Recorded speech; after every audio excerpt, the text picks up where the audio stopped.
गांव के बाहर एक छोटा सा खेत था जहां रामू अपने परिवार के साथ रहता था। रामू एक साधारण किसान था, लेकिन उसकी आंखों में एक आग थी। वो हमेशा अपने खेत के लिए मेहनत करता था, लेकिन इस बार उसकी फसल अच्छी नहीं हुई थी। बारिश कम हुई थी और सूखे ने उसकी उम्मीदों को कुचल दिया था। एक दिन जब रामू खेत में काम कर रहा था, उसे अपने पड़ोसी मक्खनलाल की आवाज सुनाई दी। रामू, तुझे पता है, इस साल की फसल खराब है। अगर यूं ही चलता रहा तो तुझसे अच्छा तो मैं हूं।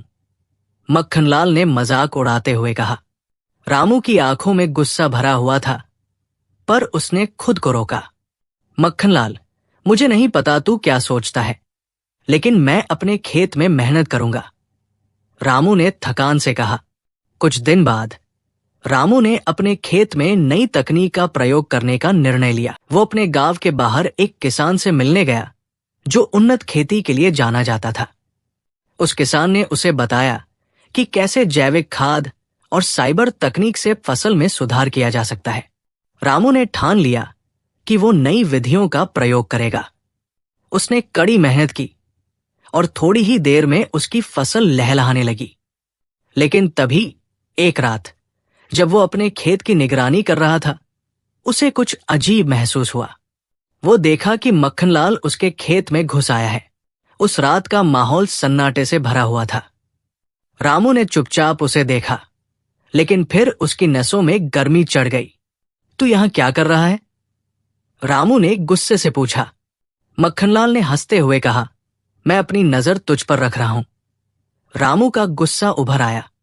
अगर तुमने मेरे खेत को खराब किया तो ये तुम्हारी आखिरी रात होगी, रामू ने धमकी दी। मक्खनलाल ने हंसकर कहा, क्या कर लेगा? तू तो बस एक छोटा किसान है। लेकिन रामू ने अपनी भावनाओं को नियंत्रण में किया। उसके दिल में एक भावना थी, अपना पारिवारिक सम्मान बचाने की। उसने अपनी फसल को बचाने के लिए हर हद तक जाने का फैसला किया। तभी रामू ने मक्खनलाल को रोकने के लिए एक चाल चली। उसने खेत के चारों ओर एक जाल बिछा दिया ताकि वो आसानी से पकड़ में आ जाए। जब सुबह का उजाला हुआ तो मुहूर्त में सब कुछ बदल गया। रामू ने गांव के लोगों को बुलाया और बताया कि कैसे मक्खनलाल उसकी मेहनत पर दाग लगा रहा था। गांव वाले आए और उन्होंने मिलकर मक्खनलाल को पकड़ लिया। उस दिन रामू ने न केवल अपनी फसल को बचाया, बल्कि अपने सम्मान की भी रक्षा की। गांव वालों ने उसकी मेहनत की सराहना की और वो न सिर्फ एक किसान बना, बल्कि गांव का नायक भी। इस कहानी ने रामू को सिखाया कि कब और कैसे गुस्से को काबू में करना है।